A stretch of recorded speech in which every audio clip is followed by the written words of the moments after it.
Здравствуйте, господа! Начинаем сегодняшний вебинар, посвященный здоровью. Здоровым быть легко, поможет вам Дуйко. Подписывайтесь на мой канал. Тибетская формула, спасительные рецепты. Все о здоровье, о правильном питании, нутрицептике, биологически активных добавках. Также я постараюсь максимально быть полезным и ответить на все ваши вопросы. Но еще раз хочу сказать. Обязательно подпишитесь на мой канал и в дальнейшем обязательно просматривайте данные видео, чтобы быть всегда в курсе тех событий, которые проходят в тибетской формуле. Итак.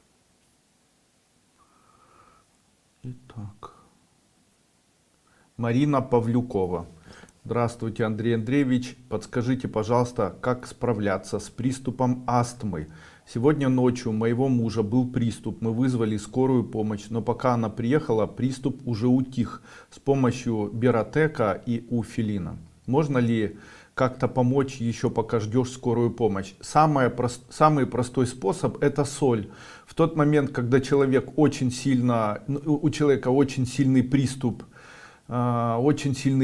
астмы, необходимо взять вот так на руку, насыпать прям пригоршню соли, ее взять, положить на язык и подержать. После того, когда она растворится во рту, то проглотить. Обычно даже одной щепотки соли достаточно для того, чтобы купировать и снять приступ быстро. Далее, в нашей компании есть препарат, который называется Галит. Он сделан из соли с серой. Вот его можно использовать дома, чтобы он лежал в случае, если есть приступ астмы, положить таблетку такого галита в рот, и после чего приступ астмы уйдет. А вы знаете, что астму можно вылечить? Мной разработан шум, который называется шум от астмы. Это энергоинформационно-вибрационная система влияния на человека. И у меня есть ряд примеров, когда люди, прослушивая данный шум на протяжении пару месяцев, после чего снимали диагноз астма. Ну, конечно, те, кто не верит и хочет пить таблетки, продолжайте пить. Я ничего не утверждаю и никого не заставляю ничего делать. Тем не менее, рекомендую. Далее, я рекомендую использовать мой препарат, который называется Тарантел. Данный препарат, он разработан специально для людей, которые болеют астмой.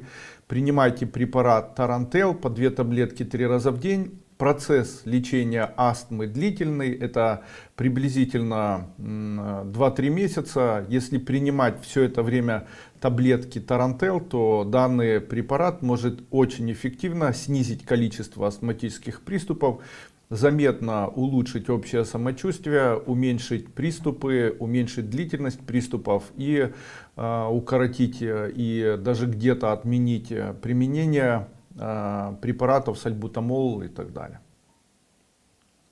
Веротекс. Люба, здравствуйте. Хотіла попитати, коли вже буде продажа бітулінова кислота? Она уже есть. Битулиновая кислота уже есть. Мы сегодня, вчера я утвердил этикетку, сегодня эта этикетка будет напечатана, и с завтрашнего дня можно звонить операторам и заказывать битулиновую кислоту. Битулиновая кислота будет стоить дорого, но ее применение минимальное. 1 таблетка 1 раз в день, при онкологии 1 таблетка 2 раза в день, 1 баночки хватает на 60 дней. Я хочу вам сказать, что чем бы ни болел человек, псориаз, шизофрения, артриты, невралгия, заболевания любой сложности, они обычно связаны со снижением иммунитета или иммунным дефицитом человека.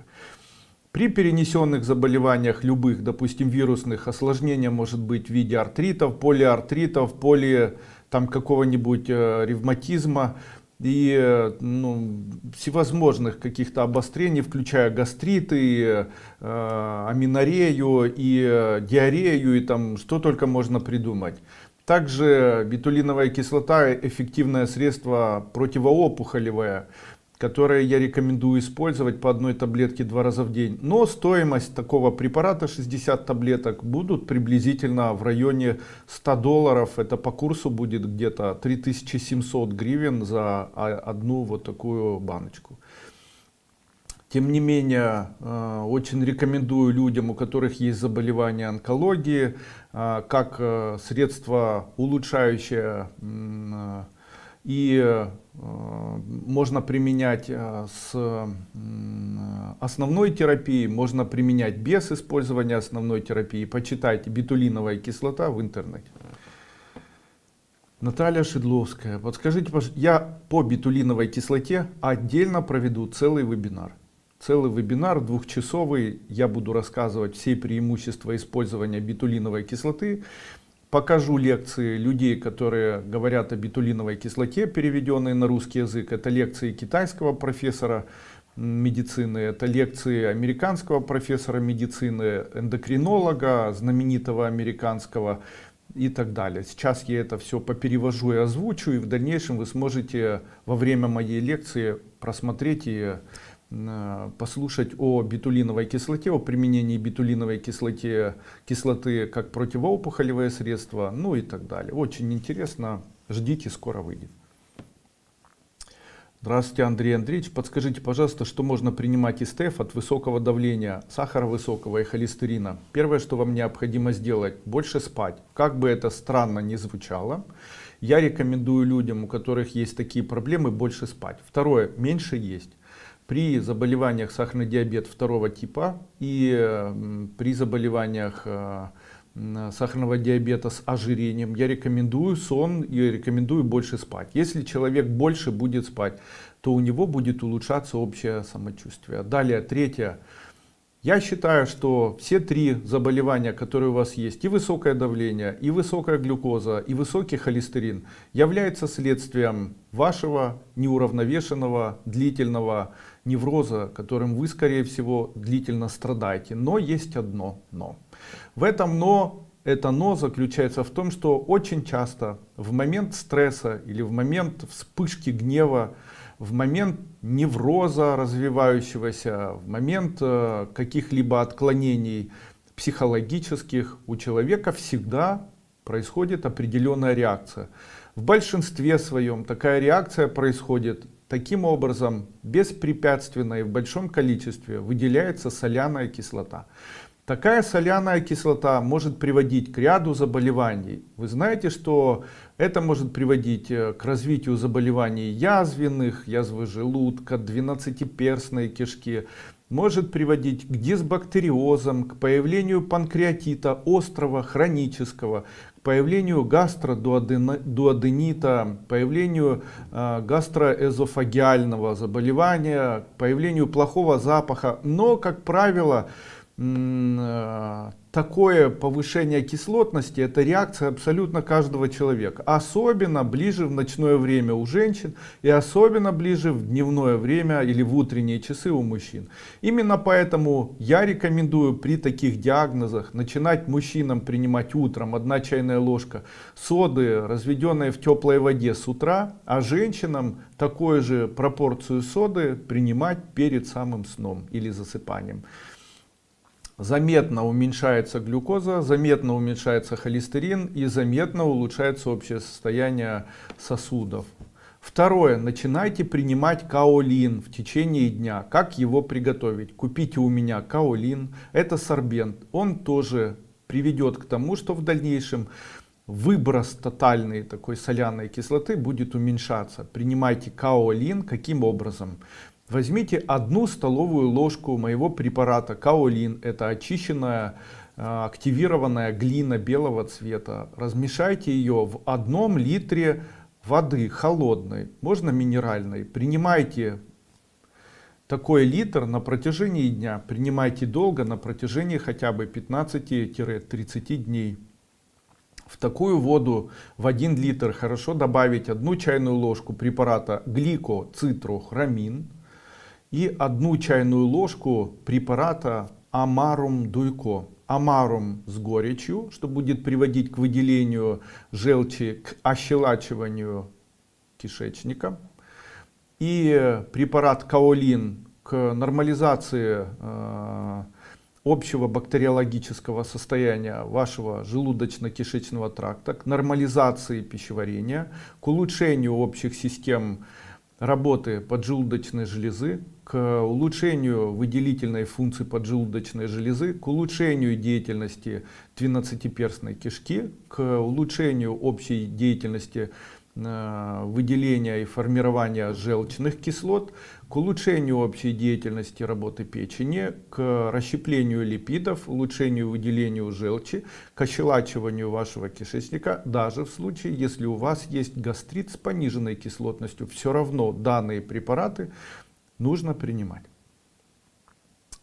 Следующее. Принимайте это в таком виде.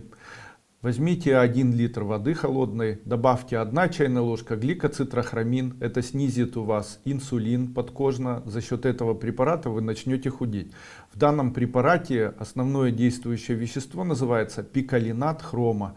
Пикалинат хрома является веществом, которое участвует в расщеплении жиров, к расщеплению и снижению липопротеинов низкой, очень низкой плотности, к расщеплению холестеринов.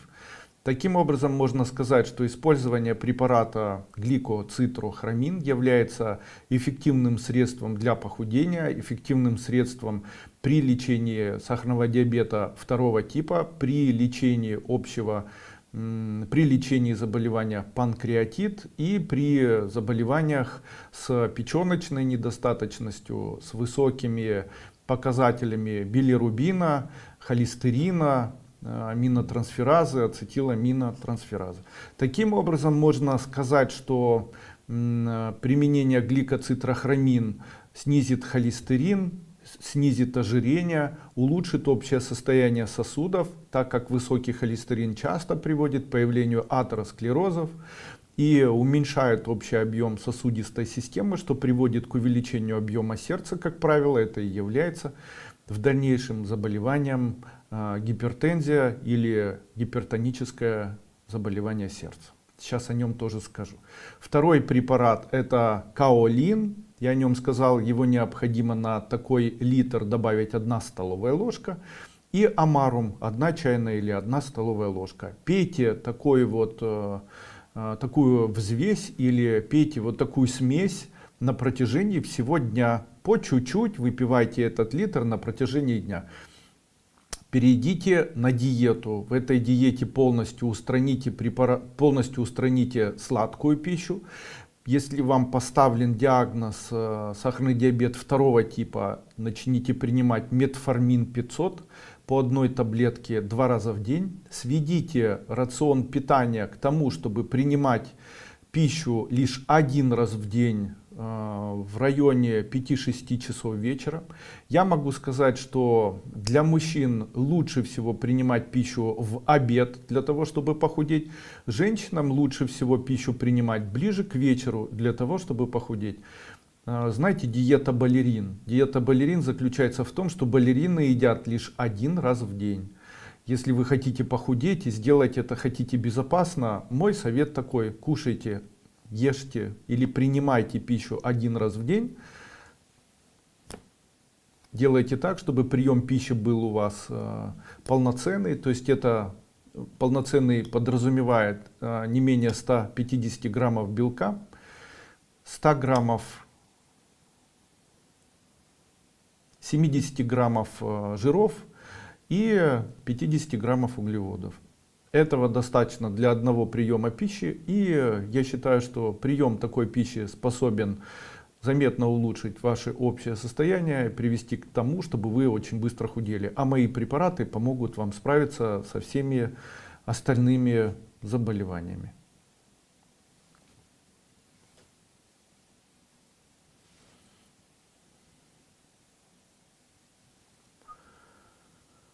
Также в компании разработан препарат, называется чай Тонизон, и препарат Тонизон. Принимайте препарат Тонизон по 2 таблетки 3 раза в день. Чай Тонизон тоже можете принимать на протяжении всего дня.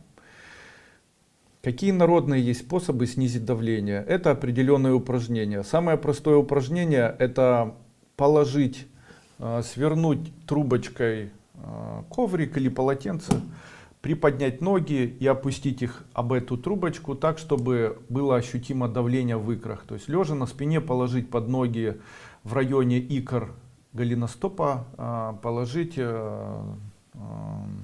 свернутое в рулон полотенце, после чего приподнять над ними ноги и уронить так, чтобы было не болезненно, но очень ощутимо на уровне икр. Второй вариант. Берете скалку, которая раскатывает тесто, и раскатываете обе ноги икры вот такой скалочкой. Делайте это эффективно. Второй вариант. Встаете со стаканом холодной воды, делаете 10 глубоких вдохов и выдохов и очень медленно выпиваете 1 стакан холодной воды. Третий вариант. Если давление повышается, всегда имейте с собой вьетнамскую звездочку и смазывайте или мазь какую-нибудь там миновазиновую можно, ну или вьетнамскую звездочку, и смазывайте шейный отдел, даже не шейный, а воротниковую зону шейного отдела позвоночника, а также лоб от виска до виска. Такой мазью это тоже снизит ваше давление. Точка, снижающая давление у человека, это точка, находящаяся в центре груди. Самая болезненная точка, которая находится в центре груди, это точка, снижающая давление. Еще две точки, которые способны снизить давление, это два бугорка с задней части нашей головы. Это два бугорка Луна и Солнце. Их необходимо надавливать для того, чтобы давление снизилось. В случае, если давление повышается, самые простые способы снижать давление — это делать движение по телу руками вниз, чтобы поднялось в обратную сторону. Третье. Если давление хроническое, то как организм реагирует на такое давление? У меня был когда-то пациент. Этот пациент длительное время лечил диарею. Он говорит, мне диарея замучила, что я только не съем, у меня тут же появляется диарея. Причем я в день могу сходить 10 раз в день. Я ему говорю, Юра, вам необходимо измерить артериальное давление. У вас, скорее всего, гипертоническое заболевание сердца. Он мне говорит, Андрей Андреевич, я здоровый, я спортом занимаюсь, а он худой. И он говорит, я худой, у худых людей гипертонии не может быть. Я говорю, Юра, не обманывайте себя, гипертония не связана с тем, худой вы или полный человек. Вам необходимо измерить артериальное давление. Андрей Андреевич, я военный, измеряю давление стабильно, у меня хорошее.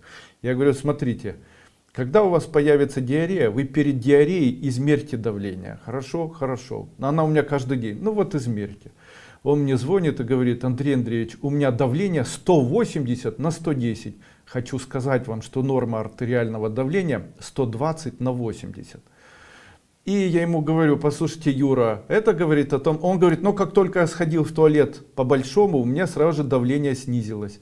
Я говорю, правильно, очень часто люди, которые страдают артериальным давлением, могут столкнуться с такими проблемами, как диарея, так как это реакция нашего организма на повышающееся артериальное давление. Поэтому в случае, если у вас с утра произошла дефекация 2 и более раз, это говорит о том, что у вас с утра появилось артериальное давление. Обычно с утра артериальное давление поднимается у мужчин чаще, чем у женщин, но у женщин чаще давление поднимается в ночное время. Именно поэтому такой процесс может быть у женщин к вечеру, когда они, ну и это все сопровождается невротическими состояниями, неврозами. Очень часто человек, у которого высокое артериальное давление, он должен знать, что это связано с 3 компонентами. Первое — плохая работа почек. Второе — есть зажимы мышечных тканей и сосудистых тканей шейного отдела. И третье — это неврозы. И с чем это связано? Первое, для того, чтобы убрать проблемы шейного отдела, это самое простое, нужно поставить банки в область трапециевидных мышц. Есть силиконовые баночки, они продаются в аптеке. Второй вариант — это банки стеклянные, но их нужно, чтобы кто-то ставил. И третье — это банки китайские, которые продаются вместе с таким насосом. Вот такие банки с насосом, они способны очень заметно улучшить состояние сердца у человека и в дальнейшем устранить заболевание гипертоническая болезнь. Ну, или улучшить, в общем-то, общее состояние. Просто банки ставятся на левую трапециевидную мышцу, на правую трапециевидную мышцу. И ставятся они где-то на 10-15 минут. Вот хорошо помогает медовый массаж, который делается на воротниковую зону. Его тоже несложно делать самостоятельно. Каким образом? Берется бутылочка такая, пол-литровая, маленькая. Нет у меня здесь бутылочки. Ну, предположим, что у меня вместо бутылочки баночка. Смазывается отдел шейного отдела или воротниковый отдел шеи, шейного отдела позвоночника медом. Сюда в эту баночку наливается теплая вода. И вот таким образом массажируется. Вот таким образом, чтобы баночка каталась. И вот такой массаж человек может делать себе на протяжении 15-20 минут с одной стороны, после чего с другой стороны, не торопясь. Это заметно ежедневно на протяжении хотя бы 15 дней. Это заметно улучшит общее состояние артерий, сосудов, которые, а также позвоночника, и заметно улучшит ваше состояние. Ну и, конечно, неврозы. Как справляться с неврозами, невротическими состояниями? Как правило, это недостаточность магния и витамина В6. Просто попринимайте магний и В6. Можно дополнительно L-триптофан, потому что L-триптофан является прекурсором дофамина. Дофамин является гормоном счастья. Когда человеку не хватает счастья, он становится угрюмым, накручивает себя часто и в дальнейшем провоцирует появление вот таких невротических состояний и так далее. То есть не хватает немножко счастья человеку. Именно поэтому я рекомендую использовать, допустим, витамин магний B6 совместно с препаратом L-триптофан. Оба препарата можно приобрести в моей компании «Тибетская формула» на моем сайте tibetan-formula.com. Кстати, сейчас в данный момент у нас идет акция минус 17%. 14 же? Или 17? 14, наверное. Минус 14% на все препараты, которые есть в тибетской формуле. Пожалуйста, тонизон, магний B6, L-триптофан. И для почек препарат можно Нефромакс. Это препарат, в котором находятся 4 кислоты, которые способны очень эффективно растворять кальциево-фосфорные соединения и устранять заболевания мочекаменное. Мне лично очень нравится чай Бевинтон. Он и снижает давление, и убирает камни в почках, растворяет камни и в почках, и в желчном пузыре. Великолепное средство. Ну, ответил, в общем-то. Татьяна Бонд. Здравствуйте, Андрей Андреевич. Подскажите, ваши капли в глаза, какие именно порекомендуете сыну при астигматизме? Столько лет его просила, чтобы капал, не соглашался. Теперь разрешил, чтобы вы дали рекомендации. Мнемонорм постоянно есть дома для детей за него. Спасибо большое за ответ. Спасибо большое, Андрей Андреевич. Пожалуйста, смотрите, в случае, если астигматизм у ребенка формируется, это говорит о том, что у ребенка первое, недостаточность физической активности, то есть ему необходима физическая активность. И второе, необходимы успокаивающие препараты. Не нужно давать какие-либо препараты и закапывать, тем более капли при астигматизме. Я рекомендую использовать препарат черничный кальций или кальций с черникой. Используйте его.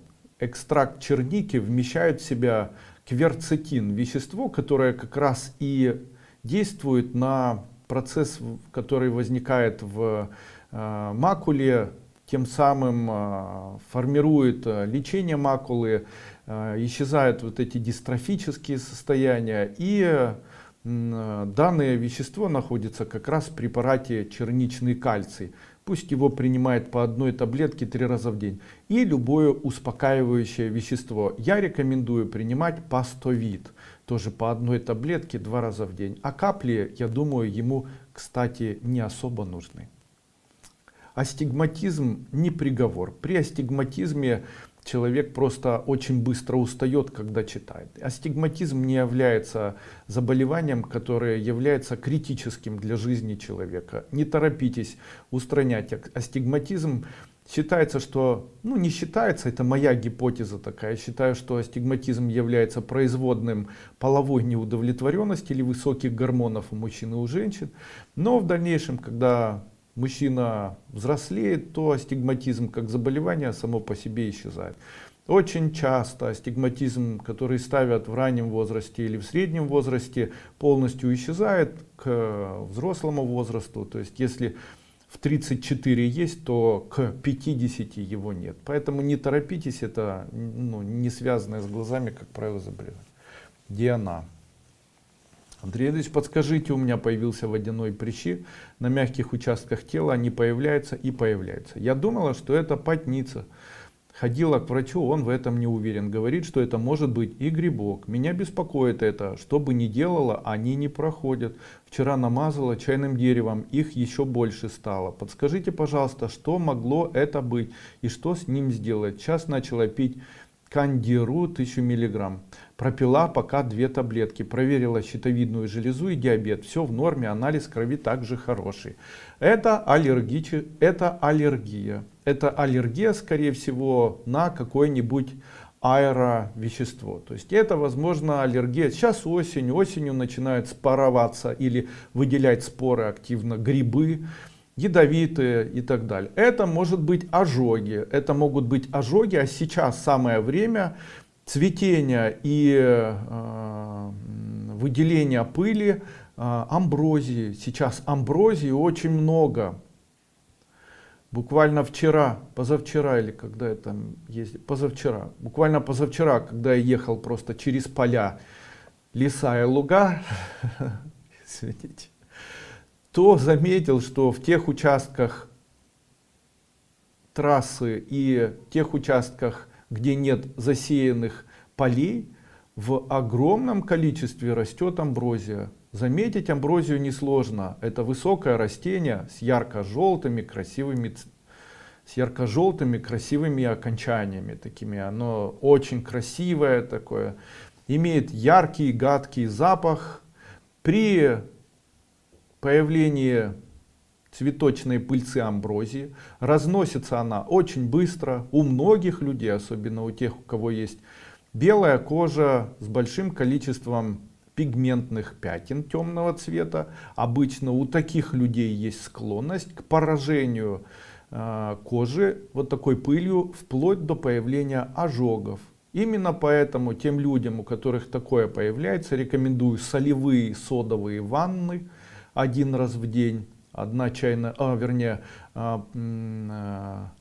столовые ложки соли, 2 столовые ложки соды в ванной развести. Второй вариант — это после того, когда покупались в ропе, в которой растворена соль и сода, этой ропой смазываете свое тело. Это будет защитным механизмом вашей кожи и в дальнейшем сможет вам заметно помочь, чтобы вот такое не появлялось.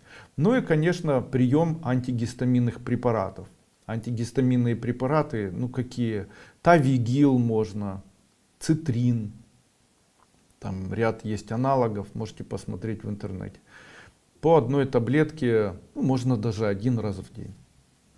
Поэтому можете не переживать. Есть второй вариант появления таких пятен, это лучевое заболевание.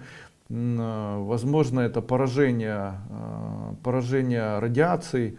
Это может быть в том числе и солнечной радиацией. Обратите внимание, может быть, носите закрытую одежду, посмотрите, нет ли у вас контакта с вещами, которые имеют очень высокий радиационный фон. Ну, в вашем случае я не думаю, что это так.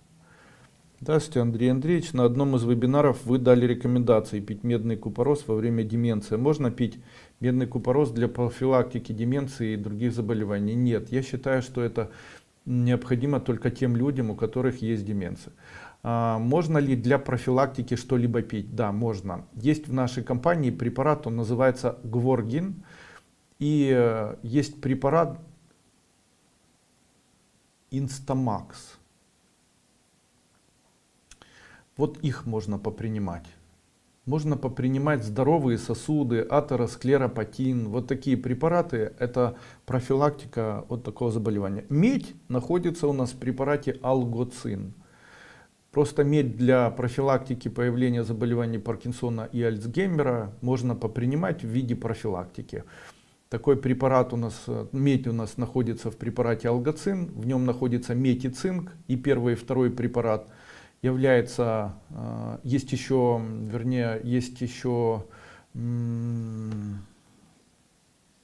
препарат называется Минераликс, в нем находятся и медь, и все остальные микроэлементы или биомикроэлементы, которые необходимы человеку. Когда появляются у человека симптомы, когда необходимо принимать микробиоэлементы или минералы по-другому, это заболевание следующее. Отсутствие месячных, ожирение, вспотевание, гипергидроз, далее импотенция, низкая потенция, низкая либидо, нежелание интима.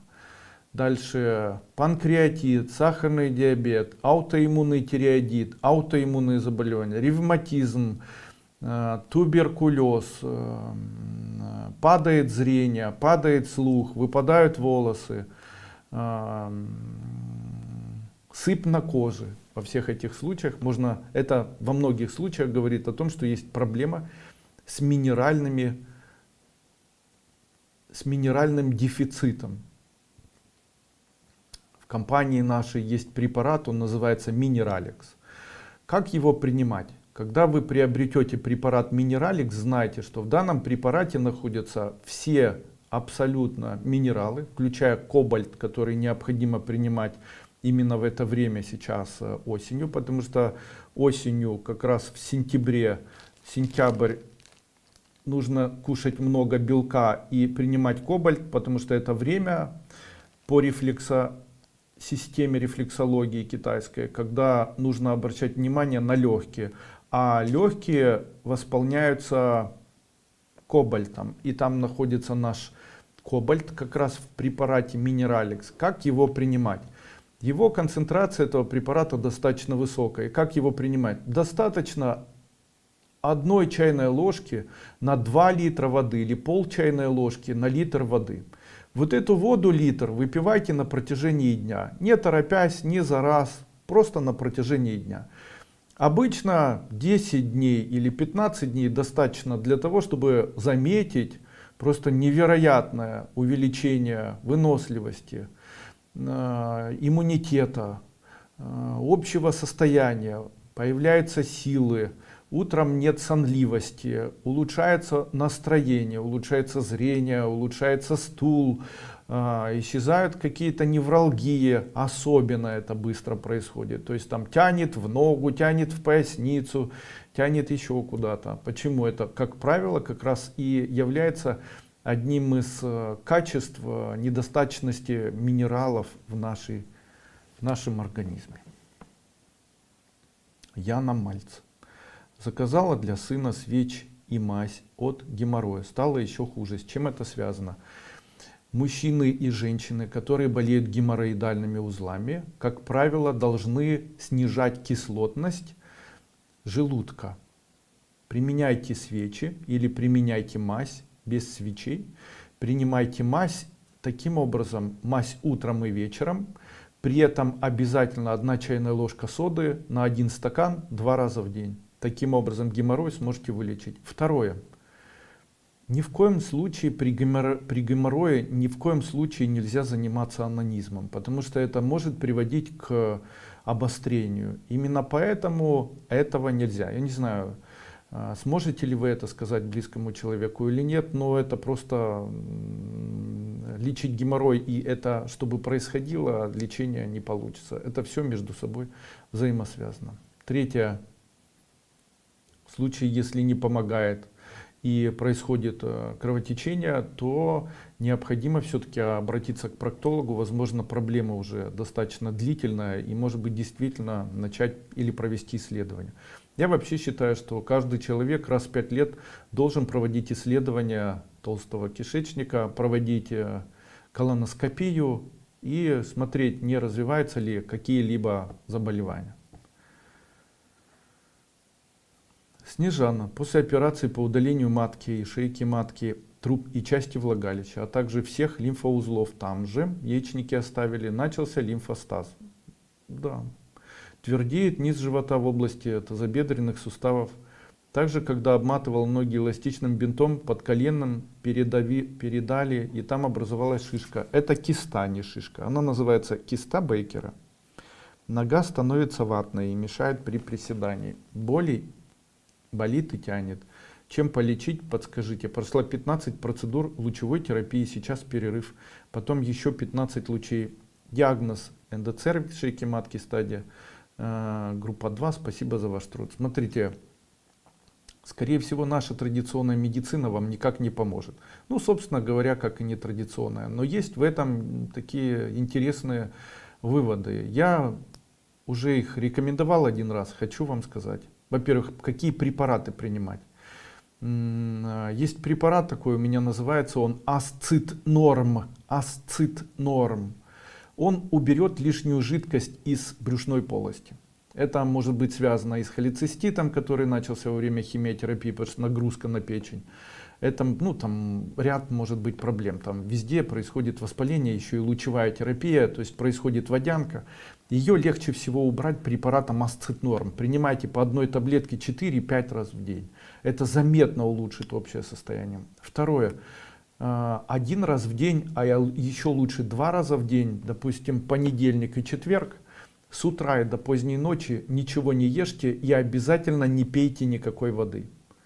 Не пейте никакой воды. Вообще, вы должны знать, что при лимфостазе нужно уменьшить количество потребления жидкости, хотя бы на какое-то время. Далее, в эти дни, когда вы будете отменять жидкость и стараться ничего не пить, в эти дни берите мыло хозяйственное, делайте пенку из хозяйственного мыла и потом этой пенкой смазывайте места, пораженные лимфостазом, так, чтобы эта пенка засыхала на вашем теле. Также во время этих дней очень часто купайтесь под душем холодной, теплой такой, почти холодной водой, там 3, 4, 5 раз в день. Но только в дни, когда вы будете проводить сухой, я его называю, голод.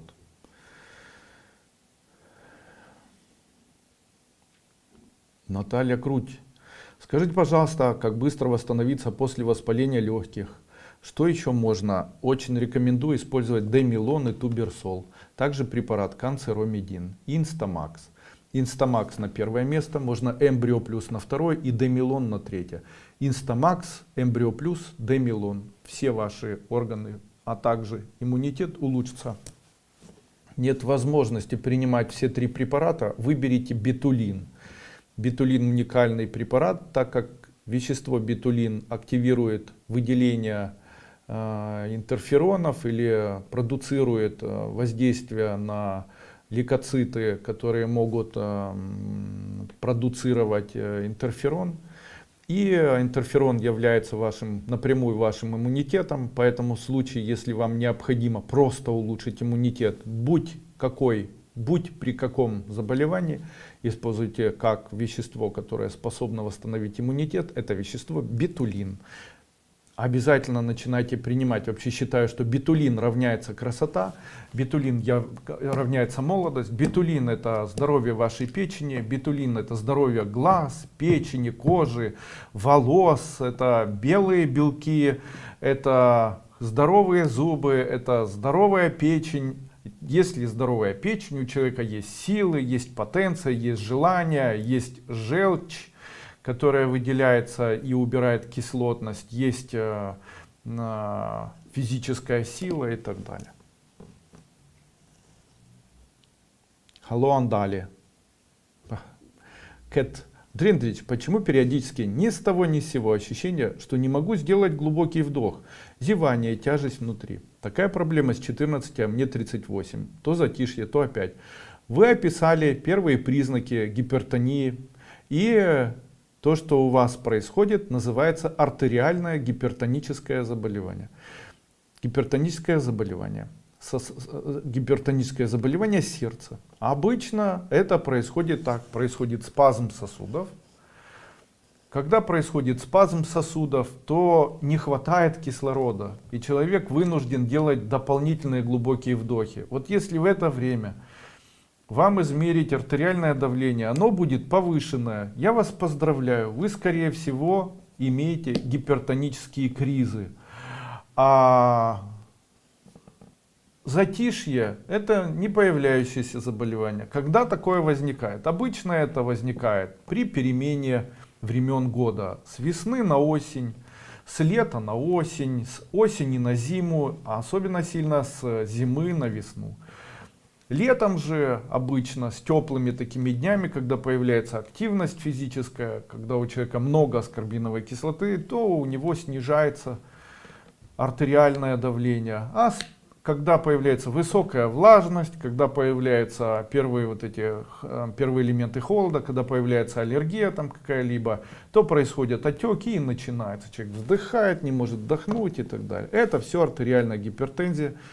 Все это лечится. Самый простой препарат современный, который мне нравится, это, конечно, триплексам, но его тоже должен назначать врач, определяя, в какую сторону вас все-таки лечить. Там он состоит из 3 частей. Это адреноблокаторы, как бы для психики, чтобы действовало хорошо. Дальше кальций блокирующий препарат. И третий — это расширяющий сосуды препарат. Таким образом, пропорции данного препарата, они видны в виде определенных названий. То есть это может быть 50-15-100 или 100-20-50 и так далее. Ну и это должен выяснить, скорее всего, лечащий врач. То есть он может посмотреть, как вам принимать данный препарат и назначить правильный курс лечения. Общий препарат или там общее лечение гипертонического заболевания, я об этом уже сегодня рассказал. Марьяна Королевская. Здравствуйте, Андрей Андреевич. Я хочу оставить отзыв для многих. При беременности мне помог от плаксивости препарат Магнумцид 300. Через 2 недели результат 100%. Ваши препараты тибетской формулы урегулировали много. Огромное спасибо вам, Марьяна Королевская, очень приятно.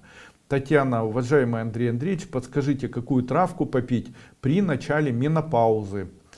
Не травку попить, а попринимать мой препарат. Он называется Климактерикс. По 1 таблетке 3 раза в день. Но все же, если вы хотите попить травку, то помогут вам кукурузные рыльца, дальше пассифлора, дальше можно калина сушеная, дальше можно трибулус. Выбирайте один из этих препаратов и принимаете. Пассифлора на 1-е место. Можно мята. Уважаемый Андрей Андреевич, сильные головные боли.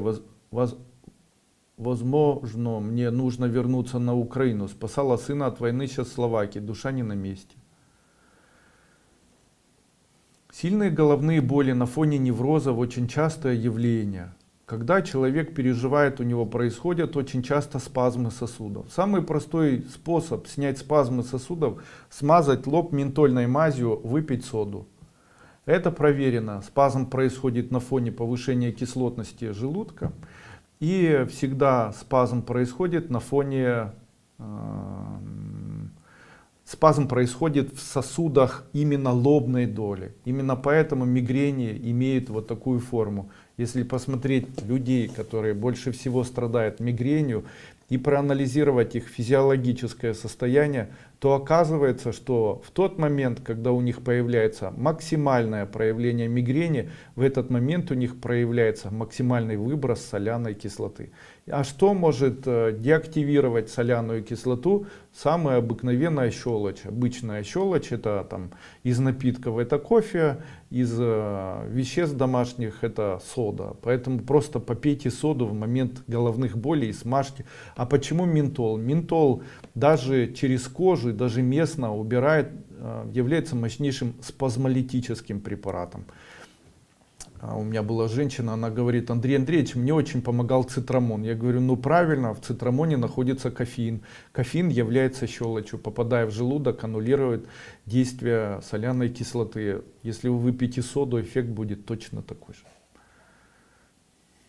Нужно ли вам вернуться на Украину? Конечно, нужно, едьте. Татьяна Бондаренко. Год принимаю КЛ-Рикс с перерывами от климакса. Замучилась.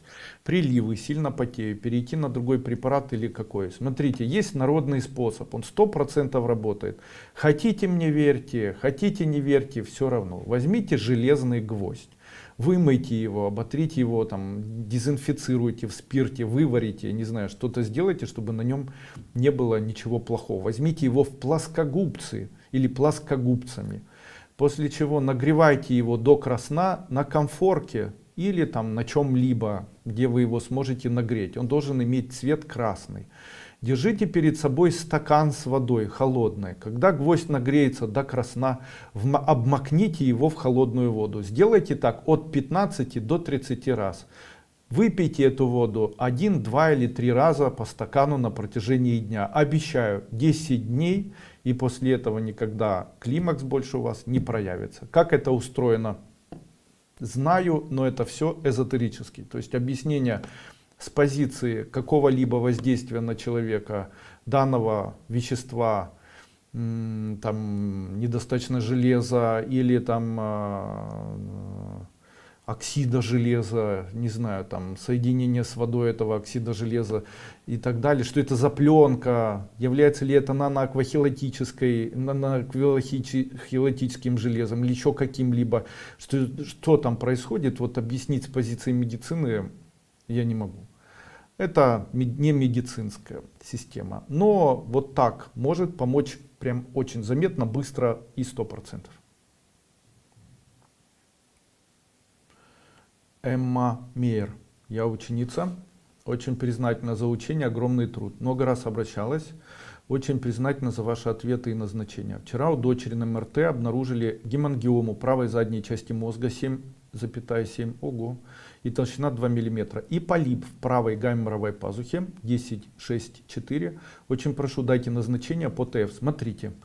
То, что обнаружили сейчас у вас гемангиому и в одной, а именно правой гайморовой пазухе полип, говорит о том, что у вас есть прогрессивное вирусное заболевание.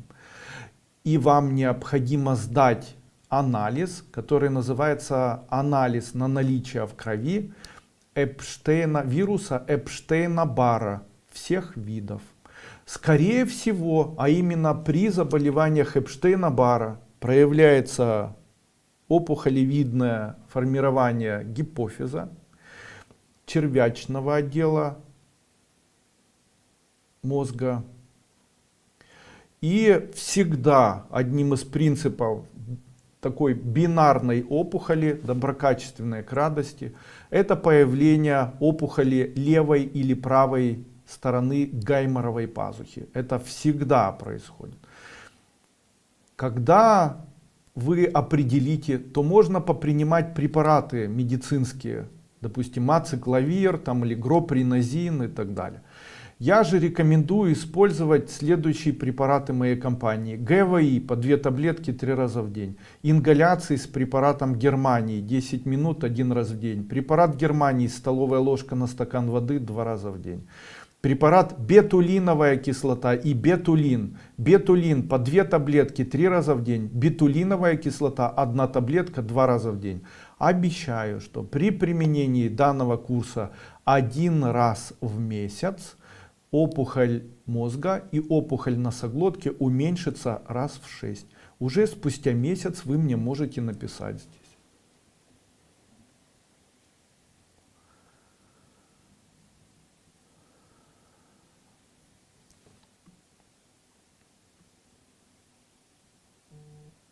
Идет трансляция. Женя? Женя? Идет трансляция у нас? А что там пишут, что не идет? У меня здесь тоже не идет. Все нормально, сейчас еще раз нажму. Ждем пользователя тибетская формула спасительный рецепт. Поставьте плюсики, идет или не идет трансляция. А то я отвечаю, знаешь, а может трансляции нет.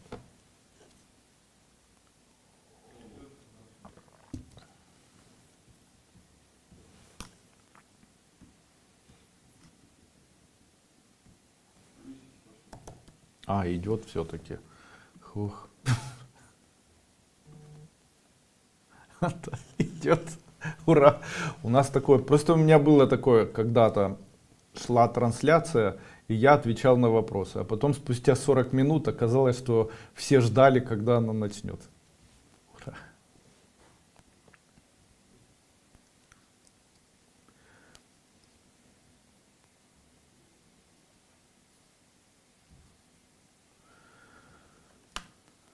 Людмила Заднепряная. Здравствуйте, Андрей Андреевич, быть добру. Согласен. Галина Казанцева. Здравствуйте, Андрей Андреевич, у меня сильно похудели ноги и дрябнут мышцы. Само тело не худеет. Что это может быть, как лечить? Есть заболевание, оно называется заболеванием Коновалова-Вилсона. Сейчас скажу, как называется.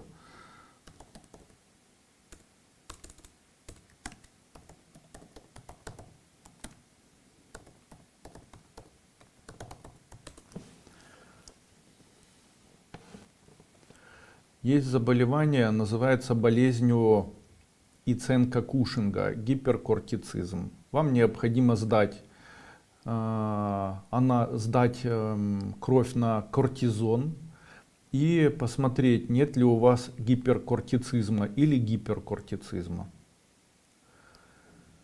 Также проверить работу ваших надпочечников, посмотреть, нет ли у вас острой недостаточности коры надпочечников, синдрома Нельсона или феохроцитомы, или там опухоли надпочечников, или гиперальдостеронизма, то есть альдостерон сдать.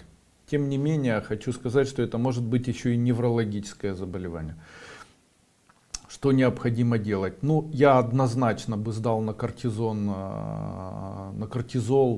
анализ крови, чтобы посмотреть, нет ли изменений. Ну и второе, начал, наверное, бы принимать, ну и исключил бы сахарный диабет второго типа, проверил бы инсулин, наверное, наличие инсулина, нет ли его повышенного.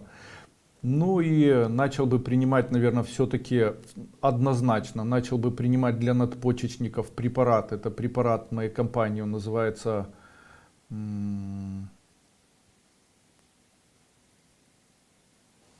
сейчас скажу, как называется, не помню. На букву Т, сейчас вспомню.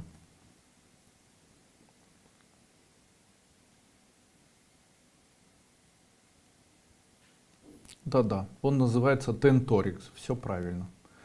Препарат Тенторикс и препарат альфа-липоевая кислота. Валентина Козырева. Здравствуйте, дорогой Андрей Андреевич. Мой внук 4 года, еще в памперсах. Как можем его отстраним? Спасибо большое вам.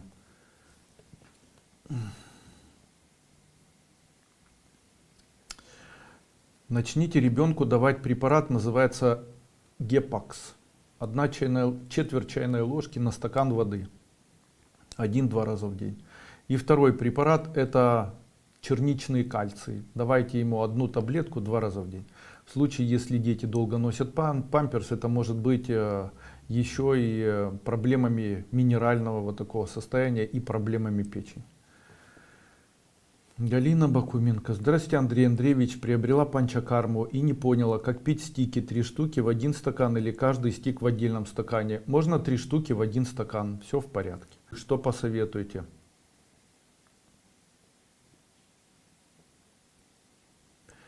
Очень поможет баня, обычная с веником. Прямо прогреться и в бане вот постучать. Также продукты пчеловодства. Это препараты моей компании Канцерамидин, Демилон, Апимокс. Дальше каждый день 1 столовая ложка меда, можно без воды на ночь. Дальше для того, чтобы не болело, есть такая мазь, называется золотой бальзам Дуйко, ей натирать.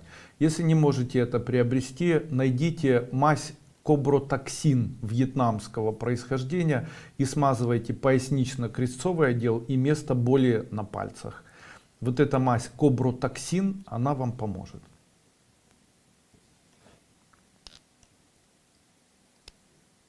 А что такое врапе?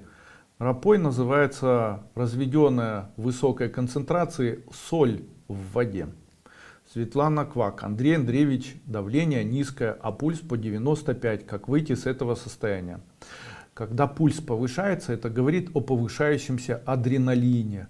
Высокий адреналин является проблемой невроза. Поэтому успокаивающие вещества — это магний, это пассифлора, это мои препараты Серонтал, Магнум Цит-300, Магний Б6, это препарат NSCARD. То есть все, что может справляться с тем, чтобы блокировать большое формирование и появление неврозов.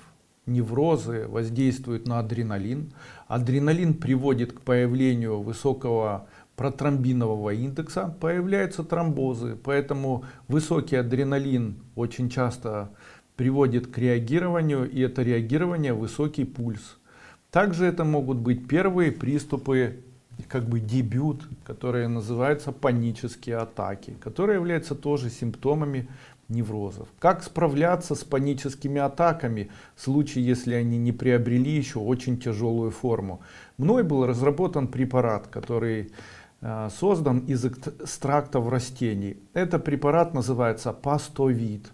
Одна из его функций — преодоление панических атак или борьба с всеми проявляющимися симптомами в момент его дебюта, появления, а не в момент тяжелого прогрессирующего сопутствующего заболевания, допустим, заболевание биполярное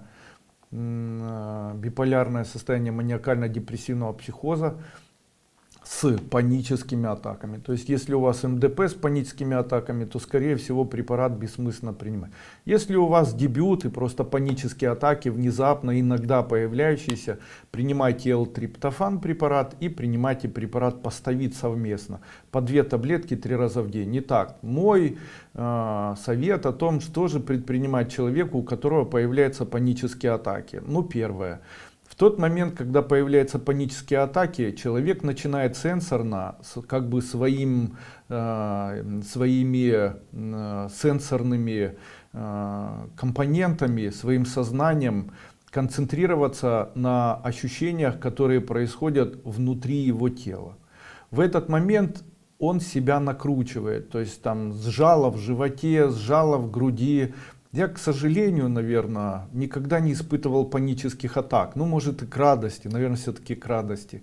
Ну, и я не могу сказать, какие симптомы. Но это по рассказам других людей. То есть я могу это говорить основываясь или как бы опираясь на рассказы тех людей, которые у меня были на консультации. То есть они говорят, как это возникает. Там ощущение, будто сознание понимает, что все хорошо, при этом появляется одышка, ощущение, будто скоро ты умрешь, или там это все называется паническая атака. Что необходимо делать? Первое. Начинать проговаривать вслух то, что видите перед собой. То есть вот обои они такие, вот угол он горизонтальный, вот окно оно там белое, вот за окном оно такое. Второе. Активно дышать. Делать вдохи и выдохи, стараясь максимально увеличить в объеме свой живот. Это все дальше выпить 1, 2 или 3 стакана холодной воды. Это все может укрыться, можно с головой. Если у вас паническая атака и вам жарко при этом становится, то выйти на улицу, сесть и на улице просто смотреть вдаль куда-нибудь. Также быстро купировать паническую атаку поможет просто питье соды или питье кофе, или очень громкий выкрик, то есть громко закричать. Есть еще один вариант — выпить горечь какую-нибудь. В случае, если у человека припадок панической атаки, то этому человеку поможет питье горьких растений. Эти горькие растения могут быть настойка полыни спиртовая, либо мой препарат Амарум. Это водно-дисперсионный состав, который состоит из 11 горьких растений. 1 столовая ложка запить водой, это все очень быстро уберет паническую атаку. В дальнейшем необходимо восстанавливать целиком всю психическую систему. Принимайте препараты восстановления психической системы, устранения неврозов. Это и магний Б6, и L-триптофан, и Серонтал, и Пастовид и так далее. Невролог сейчас назначил пропить нейралгин, гапапентин. Всем доброго времени суток. Как бороться с аллергией? Бороться с аллергией необходимо, используя кальций и натрий хлор. Также очень хорошая рекомендация есть такая. Возьмите ватку обычную, сделайте из ватки тампончик. Сделайте из ватки тампончик. Вот такой тампончик, его обмакните в спирт, отожмите, чтобы он такой сухой был. Пусть он полежит немножко, чтобы высох. После чего тампончик поставьте в левую ноздрю и в правую ноздрю. Носите не менее 6 часов. Любая аллергия является, любым стартом аллергии является, как правило, аэрозольное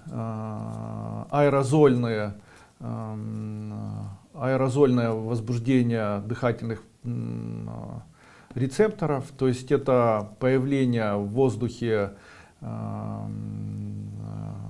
спор грибов или пыльцы растений и так далее. Или каких-либо веществ, которые аэробно заставляют вас реагировать. Поэтому вы можете поставить ватку в носик и носить такую ватку на протяжении 6-7 часов. К своему удивлению заметите заметное облегчение, будете очень удивлены. Второе, принимайте Галит, мой препарат, 1 таблетка 1 раз в день, Аллергонорм 2 таблетки 2 раза в день. Из народных средств череда с крапивой напополам, 1 столовая ложка на стакан воды 3-4 раза в день. В эту воду необходимо добавлять щепотку соли. Есть еще народный способ во время аллергии, очень помогает, если человек принимает магнезию. Почему? Дело в том, что аллергия вызывает появление высокой кислотности желудка, а магнезия ощелачивает, так как является горькой.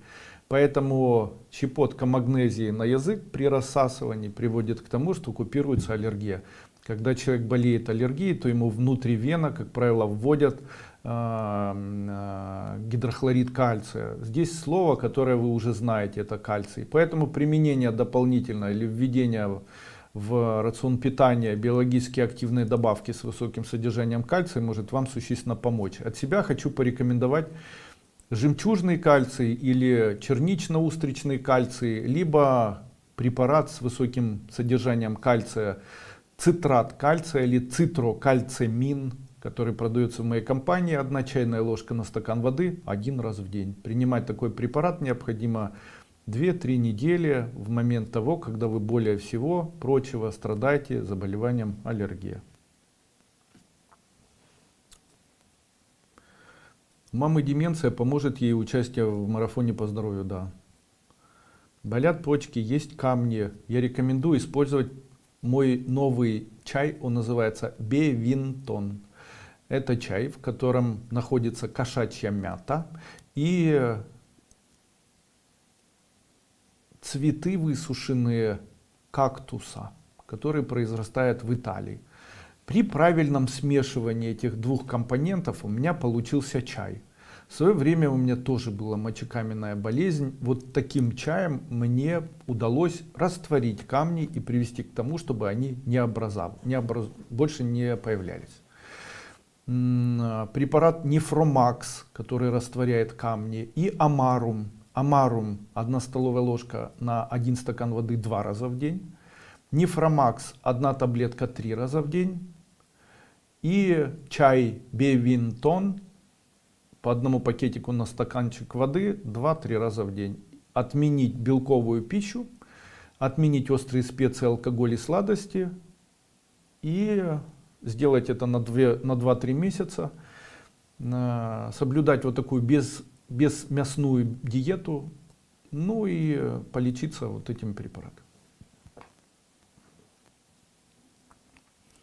Андрей, скажите, пожалуйста, есть ли противопоказания приема масла тмина? Есть противопоказания. Это климакс, это психоневроз, это агрессивность, это депрессия, любые психические заболевания. При психических заболеваниях, также при заболеваниях с высоким потоотделением, при гипертоническом заболевании сердца масло черного тмина пить нельзя. Когда его нужно принимать? Масло черного тмина нужно принимать в случае, если у человека есть ощущение холода, замерзания, худобы. Кстати, прием масла черного тмина повышает иммунитет. И вы должны знать, если повышается иммунитет, увеличивается вес. Если снижается иммунитет, вес падает. Поэтому человек, который болеет заболеванием онкологии, обычно сталкивается со снижением иммунитета, что приводит к его похудению. Также при агрессивных формах туберкулеза человек худеет и так далее.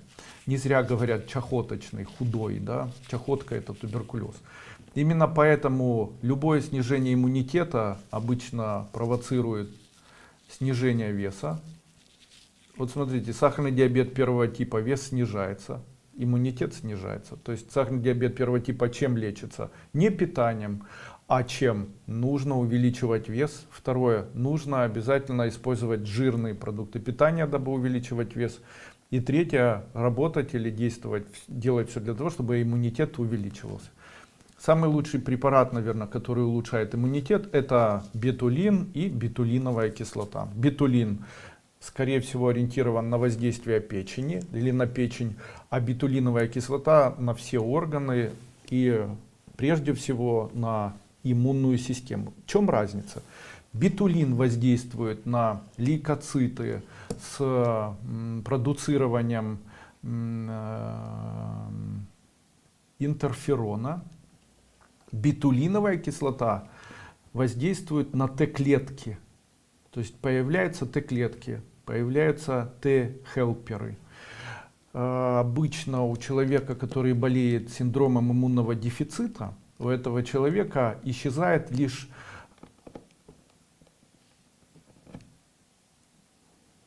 Т-хелперы и Т-киллеры, такие иммунные клетки.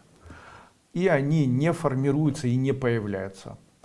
И их появление возможно при применении препарата бетулиновая кислота. Т-киллеры и Т-хелперы — это вещества, которые способны воздействовать на опухоли и уничтожать опухоли. То есть это клетки, которые способны найти опухоли, интерпретировать или идентифицировать опухоли и после чего их уничтожить. Интерфероны не могут, но интерфероны могут усиливать действие фагоцитоза. Ну, зачем оно вам надо? Андрей Андреевич, скажите, какие препараты заказать? Когда я просыпаюсь, сводит судороги правую ногу, правая рука немеет от кончиков пальцев рук, в течение дня такого нет. Это говорит о том, что у вас есть проблемы позвоночника, вам нужен массаж. Массаж, мазь вертебралис и мой препарат вертебралис. Препарат вертебралис по 2 таблетки 3 раза в день. Массаж с мазью вертебрализовая, прямо позвоночника, так, чтобы болезненно было. И это все поможет вам. Но без массажа не получится. Подскажите, как избавиться от головокружений при повороте головы в вечернее время?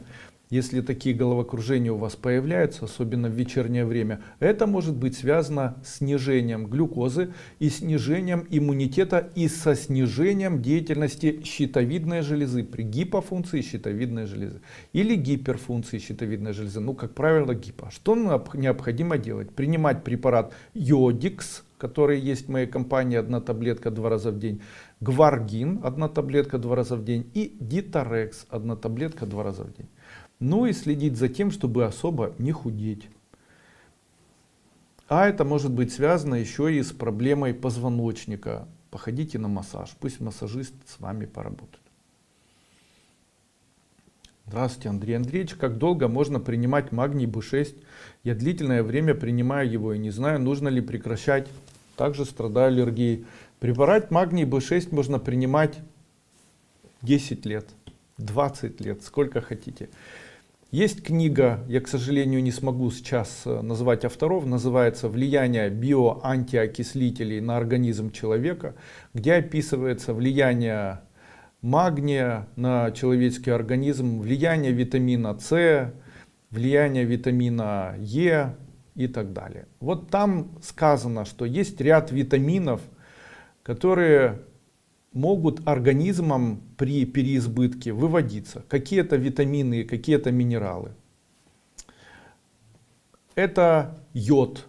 То есть сколько бы человек йода не выпил и сколько бы человек йода не получал, у него не произойдет отравление йодом. Такого практически никогда не происходит. Когда говорят, что гиперфункция щитовидной железы связана с чрезвычайно высоким употреблением йода, я хочу вам сказать, что нет. Это связано с эндокринологической системой, системой нашего организма. И это никак не связано с тем питанием, которое получает человек, это с питанием никак не связано. Поэтому в случае, если человек думает, что при гипофункции щитовидной, а может как-то негативно сказаться, что человек принимает большое количество йода. В случае, если у человека происходит отравление йодом, то у человека очень повышается температура и очень повышается температура, только температура. Давление остается в норме. То есть, если человек использует очень много йода, как повысить свою температуру? Берете кусочек сахара, капаете на него йод и этот сахар с йодом рассасываете. После этого на протяжении 1 часа у вас поднимается температура. Я это знаю, потому что в свое время я так в школе косил от занятий. Конечно, неудобно сейчас говорить. То есть, я брал дома йод, мне кто-то научил, капал на сахар.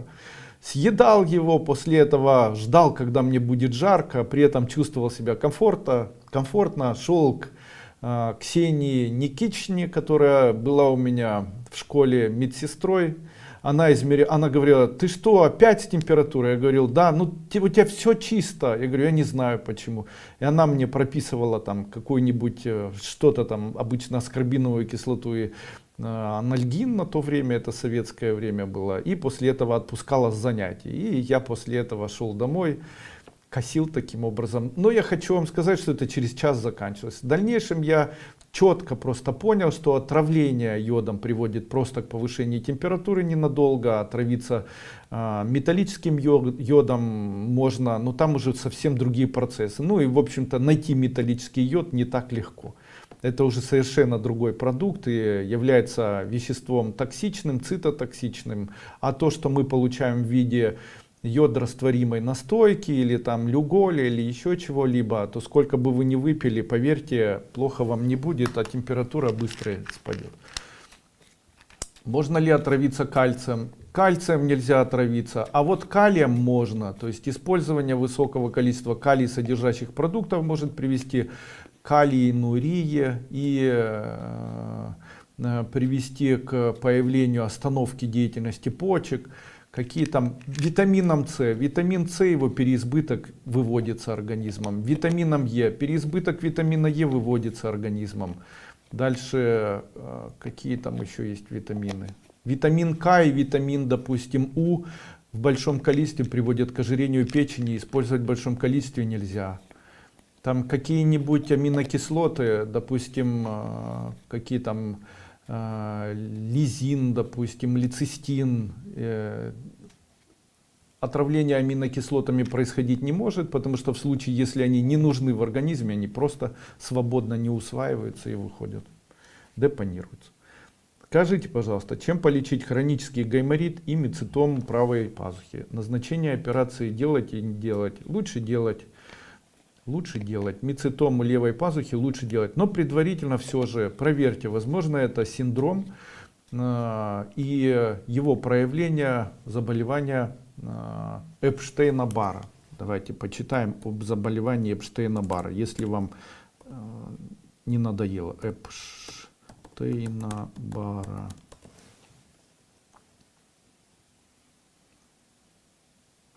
Вирус Эпштейна-Барра. Так, какая патология, которая может подсказывать, что у человека есть заболевание или этот вирус Эпштейна-Барра? Геном вируса Эпштейна-Барр представлен двухцепочной ДНК, но это понятно. Вирус в своем развитии не имеет РНК, это тоже хорошо. В настоящее время вирусу наряду с другими герпевирусами приписывается важная роль в формировании опухолевых клеток в организме человека. Вирус Эпштейна-Барра размножается в культуре клеток лимфомы Беркета, крови больных инфекционным мононуклеозом лейкемических клеток и так далее. Он может рецепилироваться, в том числе в бета-лимфоцитах, в отличие от других вирусов герпеса. Он не вызывает гибели клеток, активирует их на полиферацию. Полиферация — это размножение клеток делением. Именно поэтому считается, что такая полиферация может приводить к появлению опухолевидных новообразований. Итак, патология, когда все-таки находят и как проявляется сам вирус, который находится в теле. Ассоциируются или болезни, которые ассоциированные с вирусом Эпштейна-Барр. Синдром хронической усталости у всех есть. Инфекционный мононуклеоз. Это мультигландулярный аденоз, то есть опухает лимфоузлы. Железистая лихорадка. Это когда у человека высокий гемоглобин, а на теле появляются геморрагии, это точки. Болезнь Филатова, не знаю, что такое. Лимфогранулематоз, болезнь Ходжкина. Это когда количество лимфоцитов увеличивается печень, которая фильтрует селезенка. То есть там лимфоузлы могут быть, там средостения, увеличиваются лимфоузлы кишечника. Некоторых неходжинских лимфом, в том числе лимфоме Брекета, нозофарингеальная карцинома. Это носоглоточная право- или левостороннее новообразование, которое в дальнейшем без лечения может приходить к появлению карциномы. Общая вариабельная иммунная недостаточность. Это когда у человека постоянно вирусы, он постоянно болеет там, заболеваниями острыми респираторными, там, заболеваниями носоглотки, ангинами, бронхитами. Синдром Алисы в стране чудес. Ну, с этим понятно, наверное. Это нарушение визуального восприятия человека своего тела или отдельных его частей, схемы тела. Это когда человек говорит: мне мешает рука, или мне мешает мой нос, мне мешает мое ухо и так далее. Гепатит всех форм, герпес всех форм, включая герпес на груди, стоматит, когда появляются на губе нижние воспалительные процессы слизистой оболочки неба или слизистой оболочки рта, постралонгационная лимфопроферативная болезнь, дальше рассеянный склероз, волосатая лейкопатия, это на латеральной поверхности языка, на слизистой щеке, бессимптомное нитевидное образование белого цвета. То есть там на слизистой оболочке во рту появляется такая белая звездочка. Болезнь Кикучи-Фуджимото, это связано с увеличением железистой ткани щитовидной железы при гипотиреозе. Одним словом, опухоль аденома гипофиза, там появление опухолей в мозге. Лечение противовирусной терапии, препараты, применяем против различных герпевирусов, ганцикловир, ацикловир, валоцикловир, гропринозин. Специфическая терапия требует при тяжелых вирусоассоциированных заболеваниях у лиц с иммунодефицитом, генотерапия, ну и так далее. Эффективной вакцины против вируса Эпштейн-Бар не существует. Проводятся клинические испытания. Основную проблему при разработке вакцины создают различия состава белков. Почему? РНК не хватает, получается, и поэтому создать вот такой противовирусный препарат невозможно. Среди моих препаратов, эффективным препаратом, способным все-таки бороться, это бетулиновая кислота. Это бетулин, это препарат ГВИ и Германии, с которым я, кстати, рекомендую делать или проводить еще и ингаляции.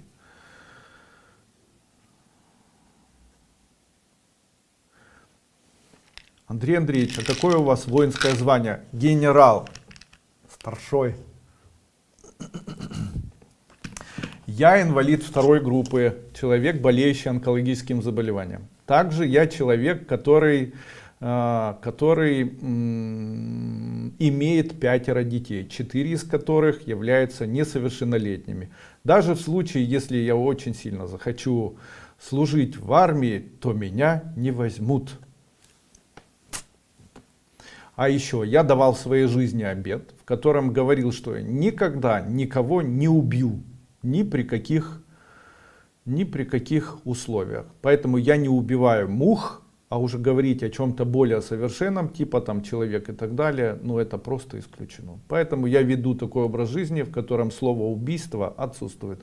Также я не убиваю животных, не убиваю комаров, прошу близких, чтобы они убрали. Это был мой обет. Я обеты не нарушаю. Обещания мужчина должен сдерживать. Поэтому война не для меня. Я могу только спасать.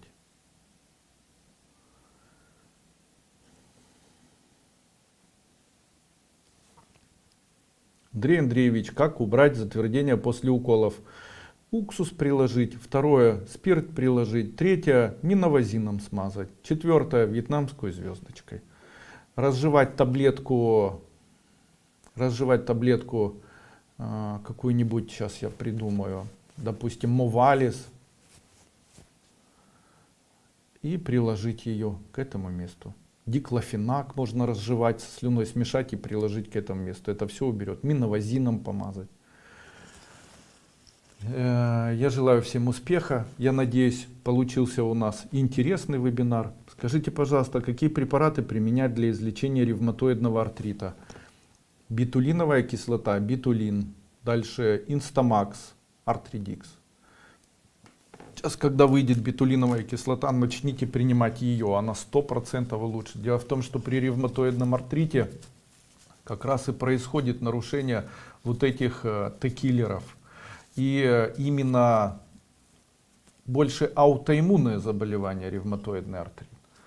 И, конечно же, применение просто гормональных препаратов, как правило, спасение, но ни к чему не приводит. Почему? Оно не приводит ни к чему, потому что нет того иммунитета, который способен убирать вот этот антистрептолизин, С-реактивный белок и так далее. Иммунитет должен вырабатывать, а не надпочечники бороться с этим. Поэтому нужно дождаться битулиновую кислоту и применять синхронно 3 препарата. Битулиновая кислота, битулин и Инстамакс. Эмбрио плюс еще можно.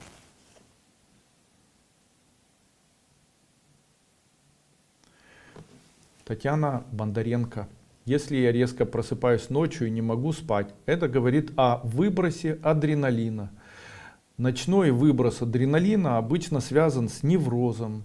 Обычно связано это с неврозами. И что необходимо делать? Обычно это связано с недостаточностью, как ни странно, кальция.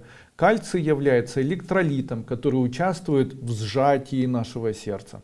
В случае, если сжатие сердца недостаточное,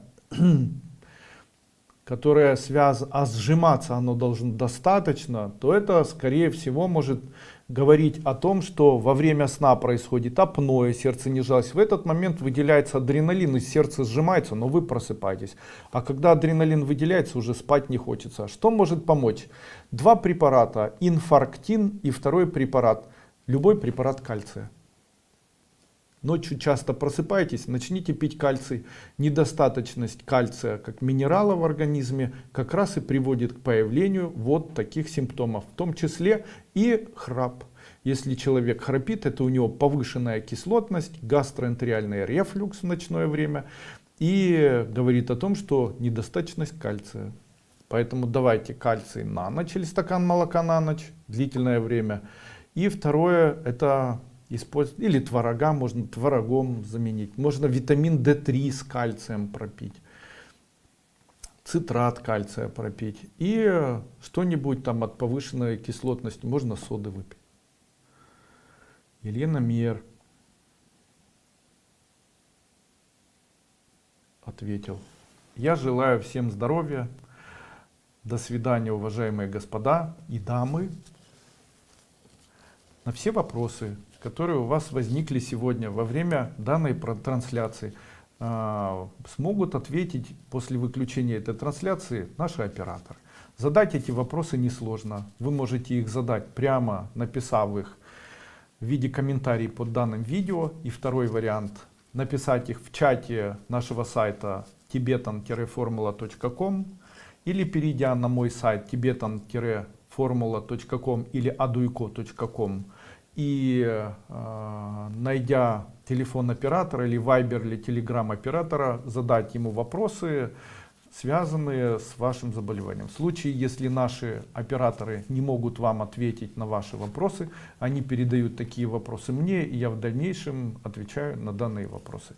Здоровым быть легко, поможет вам Дуйко. Будьте здоровы, друзья. Еще раз несколько слов о сентябре. Сентябрь и конец августа обычно связан с заболеванием легких и с заболеванием иммунитета. Именно поэтому в это время, согласно рефлексологии, является временем, когда необходимо воздействовать на легкие. И это позволит в дальнейшем привести к восстановлению позвоночника, как ни странно. Поэтому для восстановления легких я рекомендую использовать кобальт. Если попить в августе кобальт, то в сентябре заболевание легких лечить не нужно будет. Если у вас сейчас есть проблемы легких, ждите, в сентябре появятся проблемы позвоночника. Об этом говорит нам рефлексология и общая система лечения человека. Вот так вот она выглядит.